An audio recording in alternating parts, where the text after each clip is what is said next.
Hey, what's up guys, Nils here and welcome back to another video. So in this video we're going to talk a little bit about the dupe machine and the clone machine rather, not the dupe machine. The dupe machine is completely RNG as far as I'm concerned.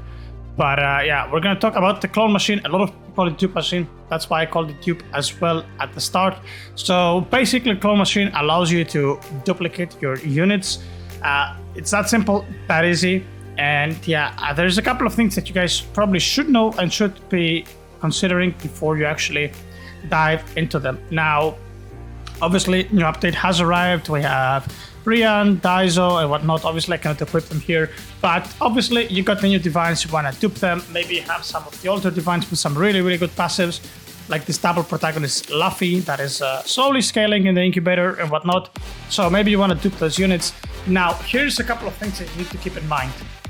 Depending on the rarity of the unit as well as its status, is it like limit broken or whatnot, everything changes the timer. So for example, right here, I'll actually, I have one secret. Okay, there we go. So I'll use this ceramic secret.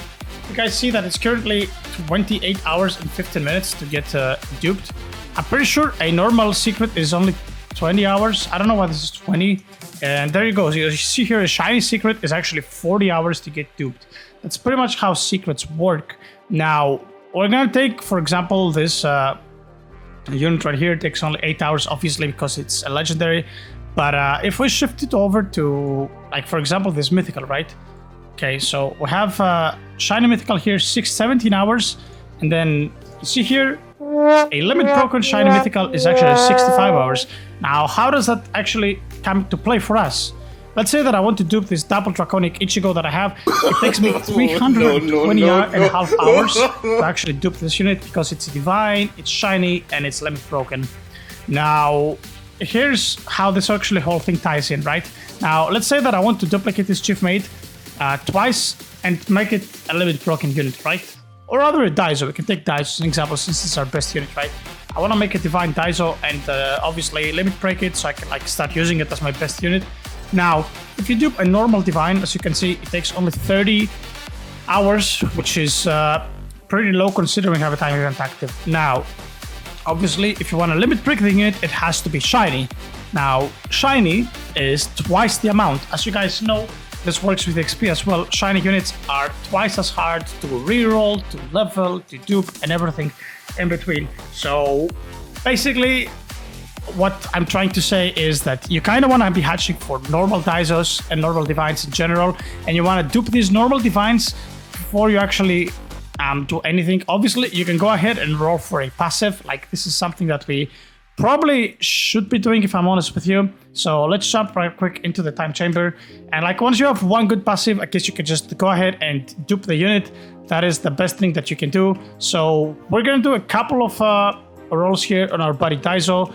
We're going to go here, auto reroll, use tokens instead. And then we go bang, bang, bang, bang, all of the secret passives. And I think what we can do is we can also turn on Prodigy just to level up the unit and it's gonna start the real process. So realistically, that is what you want to do. You want to get your divine normal and you want to like get a decent passive and then just like dump it in the rerolls machine. Now, the only problem with this is that you cannot really use shiny potion, which is a strategy for a lot of people using shiny potions with the hatching, because you don't want to hatch this unit shiny. Like, I would much rather like clone 3 Daisos and spend 300 divine fruits, 99, 99, 99, because getting divine fruits is really easy. Everybody's basically capped on fruits nowadays and they don't really care. Like, they'll just gonna give you the fruits for nothing than like investing 30 extra hours, because we don't really know, guys, how long the Summer Island is gonna be part.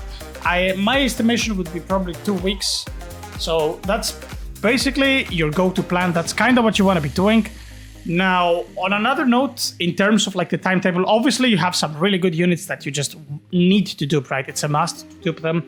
Double Time Lords, Divine Double Draconics, just like that Ichigo that I was talking about earlier, which takes 368 and a half hours. Now, obviously these units have to be duped, right? Like, it's not a question of whether you want to, like they just have to be duped, right? That is completely a no-brainer, correct? Now, after that, I think you're basically a go-to plan, and what I would do if I was you, like right now, I would throw into the pit I would throw a couple of Daisos just so that I can start rolling with my 2 limit breakers. And once you're done with that, I would go to some really, really high amount of time, like units like Double Divine with Draconics, Double Divine Time Lords, Light Speeds if you have them. I don't have Light Speeds, which is kind of a bummer, but if you do have Light Speeds, you might just want to go for them. And there we go, there's our Prodigy Daiso. Nice and easy right here. And honestly, I'm just gonna go ahead and replace my Rain that I have in, I think, XYZ. There's really no point, I guess, to keep the Rain, because I'm just gonna feed here anyway, right? I'm just gonna turn her into food. Like, I'm gonna turn her into an avatar soon, but whatever. I guess we can just leave her in for now. And yeah, basically, like, get your Daisos going just to the point where you can actually... Okay, there we go. So Daiso... Okay, what? I guess the passive also affects it. Do you see that, guys? Like, it's up to 41 hours now. So, okay, we go back to the time chamber. I actually didn't know that the passive affects the timer as well, but apparently it does. So I'm gonna go right back here. I'm gonna throw my Daiso in as well, and I'm just gonna do a token roll just to get rid of this passive. Okay, Genius 1. Hopefully this does not affect the timer that much. I think Genius 1 is just a great passive, so it shouldn't be that bad. So yeah, I'll go back here, Daiso, 30 hours, there we go. So I'm cloning my Daiso, and basically as soon as I have 3 Daisos, hopefully I'm gonna hatch a couple of them as well. That would be really, really good actually if I hatch them. It's very important. Like, as soon as I hatch the Daisos, 6 of them, I throw them into the machine, I get 2 limit breakers, and basically right after that point, my goal is essentially to start to limit break my good units. I'm gonna start with my double Time Lords. I have Mythicals, it doesn't really matter. Honestly, I might try to go for Light Speeds. I don't know, that might be a little bit hard as well, a little bit time consuming, which I don't know if I'm honestly down for it right now. And then I'm gonna transition to my double Draconic Ichigos, as they're really, really important as well. Maybe a couple of luck units as well. I don't have a full luck team, so maybe I'm gonna end up doing that as well. And yeah, that is basically the idea for my timetable on how you should actually approach divine units and clone machine. I hope this video, guys, helped you and it didn't really confuse you. And yeah, like, one last takeaway. It's very early still, but keep that in mind. At the end of the summer event, once we know when the summer event is leaving, basically try to calculate it so that you throw in a brand new unit like right before the update, so that your previous unit comes like before the update drops and the summer machine leaves. Because as you can see right now, I'm going to show you in a split second. Let me just get on my tiny task. So see here, I have Daiso right here. I can see his timer like for limit breaking and stuff like that. But here's the catch. Like, once this unit is finished, I can just press here withdraw. Like, this cancel button is going to be replaced with a withdraw, just like the incubators right here. And I can technically just remove my unit wherever I may be, like in the map. So even when the samurai leaves, it doesn't really matter. Like, you can still access your units. And yeah, like, basically right at the end of the update, you want to throw in a unit that takes 368 hours, or maybe even worse. It's actually funny. I want to see how long it would take for a double secret passive, maybe 400, 500 hours for a double secret passive, Limitless Divine. So yeah, like, right at the end of the event, you want to throw that unit in and just like let it rot there for a week, or I don't know how long it's going to take, depending on your time event, how long you're online, obviously, because you might disconnect, you might actually turn off your computer like a normal human being. Unlike me, a computer runs 24/7. That's how I ended up having 6.7 thousand hours in this game.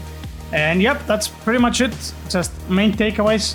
I would say right now, try to rush for 2 limit break Daisos. Like, try to get your hands on 6 Daisos with the clone machine, with hatching.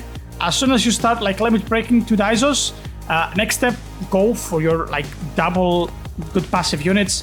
And just keep in mind, like, when the event ends, I think it's gonna last for at least 2 weeks. That's my opinion, that's my thoughts. It's gonna last at least for 2 weeks.